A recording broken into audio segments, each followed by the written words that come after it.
सब मेरी बातों को सुनने आए हैं। आप सबको एक बार फिर बहुत बहुत स्वागत। आज आपकी पावन धरती पर आकर बहुत ही खुशी हो रही है।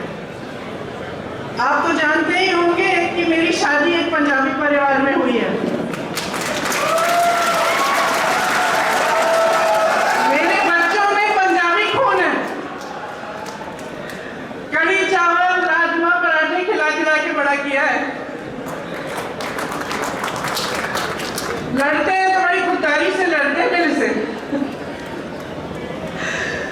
तो मुझे जो पंजाबियत है उसकी समझ है।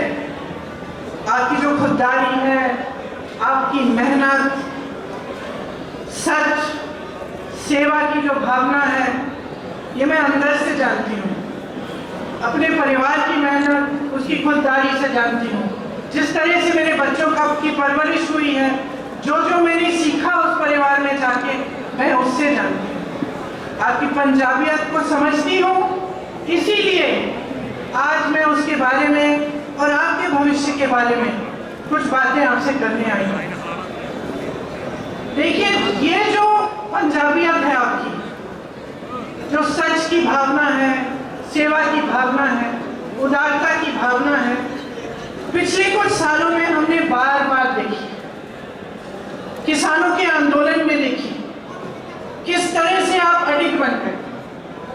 आप में से कितने लोग शहीद हुए, लेकिन आप पीछे नहीं हटे। आप किसी के सामने कभी नहीं झुके।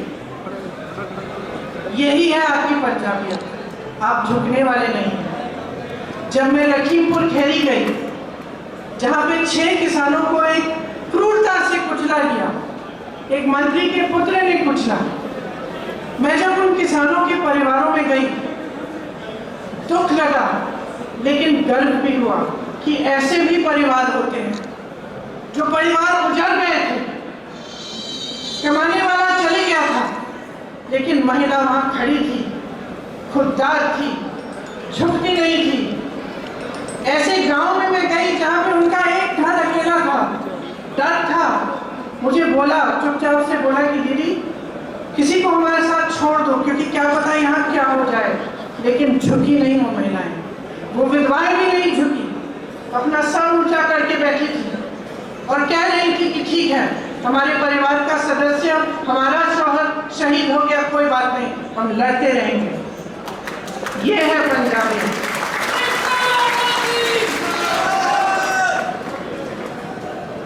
यहाँ पर आज चुनाव चल रहे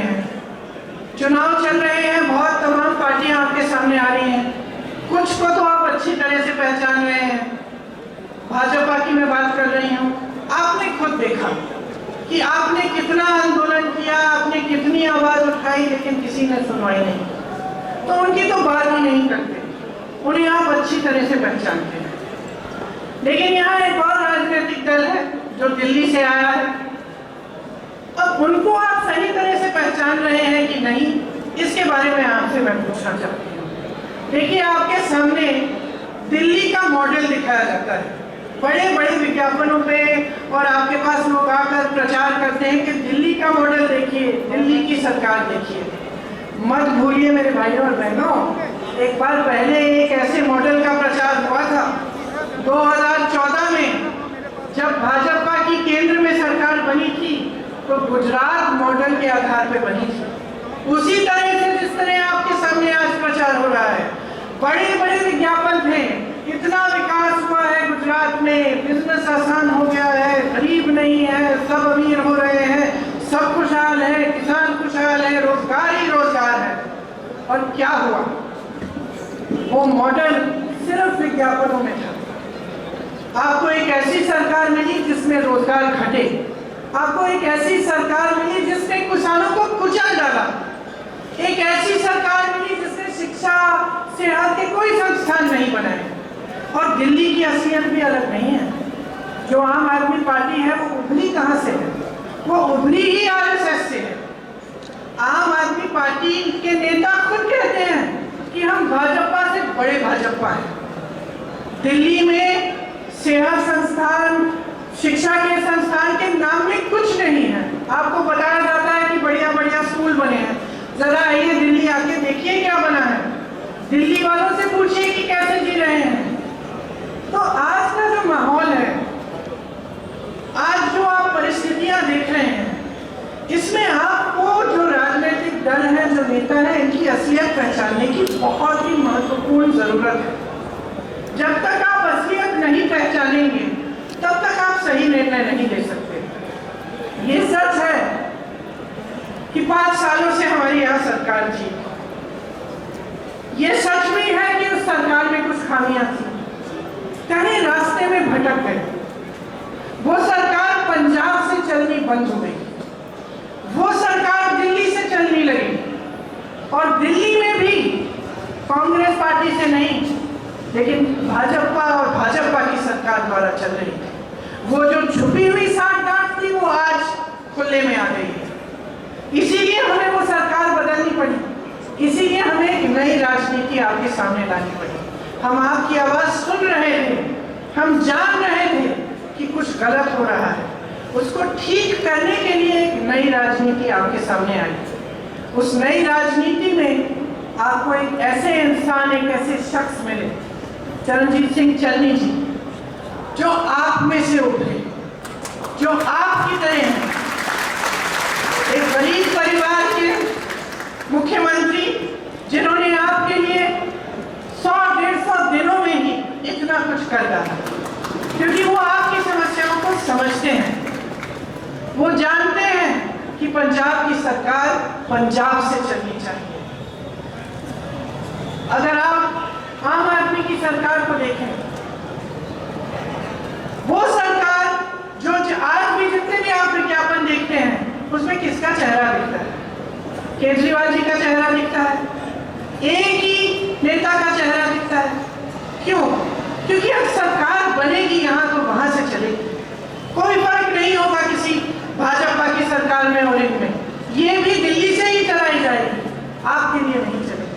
आपको बताया जाता है कि बहुत उपलब्धियां हैं इस सरकार की, लेकिन कोविड के समय देखिए क्या हुआ, ऑक्सीजन की कमी थी, अस्पताल भर गए थे, कुछ नहीं, हम नए अस्पताल, नई स्वास्थ्य सुविधाएं नहीं बनाई, जांचों में घोटाले थे, मृत्यु के आंकड़ों में घोटाले थे, हर तरह से, हर तरफ से जब आप देखें तो वहां की सरकार विफल हुई।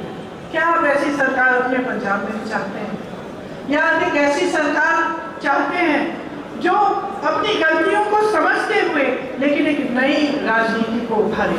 आपने देखा है कि मात्र 100-150 दिनों में कितना काम किया गया है।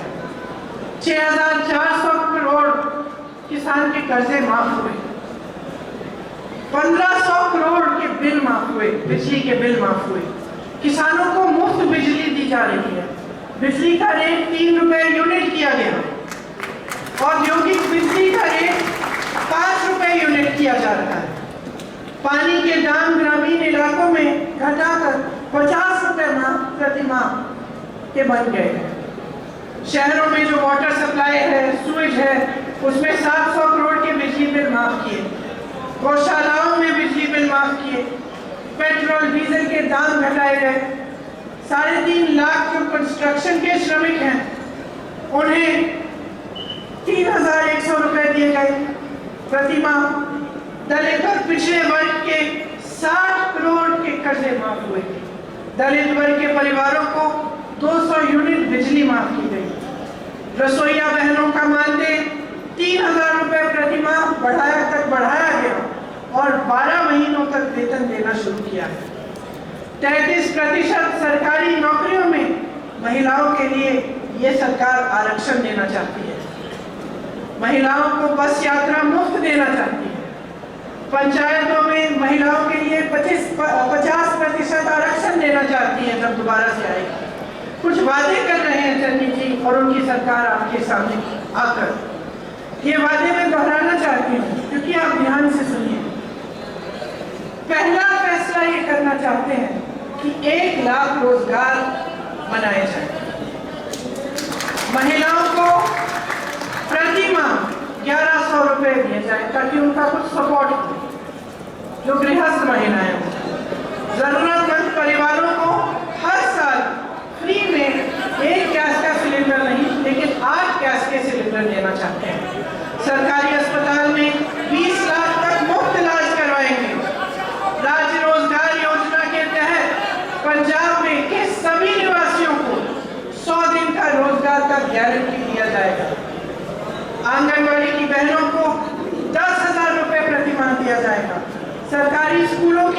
लड़कियों को स्मार्टफोन और लैपटॉप दिया जाएगा।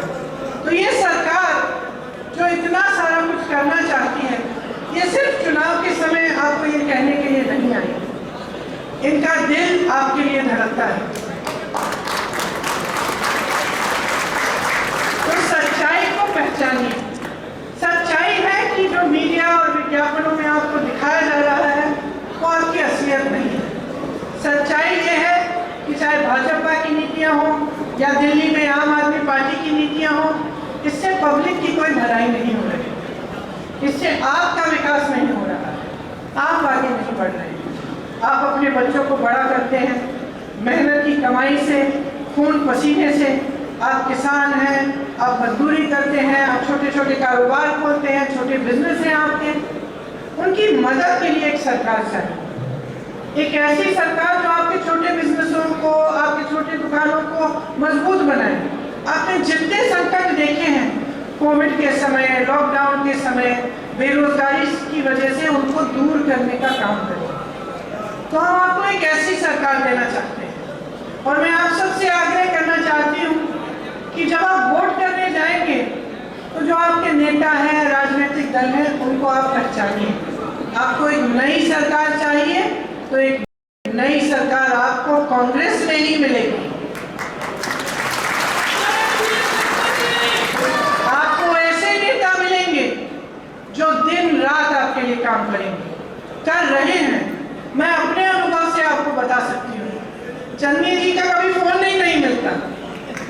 उस दिन 3 बजे सुबह आया था, मैं 6 बजे सुबह चले गए। सुबह से शाम तक, सुबह होने तक आपके लिए काम करते रहते हैं। और हम खुश होते हैं, हम खुश होते हैं ये बातें सुनकर कि 3-4 बजे तक आपके लिए काम हो रहा है। उनको एक मौका दीजिए, आपके हित के लिए एक सरकार बनाने का एक मौका दीजिए, पंजाब को फिर से मजबूत बनाने का, उस पंजाबियत को जिस पर आप सबका गर्व है, हम सबका गर्व है, उसी को उभार के मजबूत बनाने का। यही मैं आग्रह आपसे करना चाहती हूँ। आपने बहुत ध्यान से मेरी बातें सुनी, इसके लिए आपको बहुत बहुत धन्यवाद।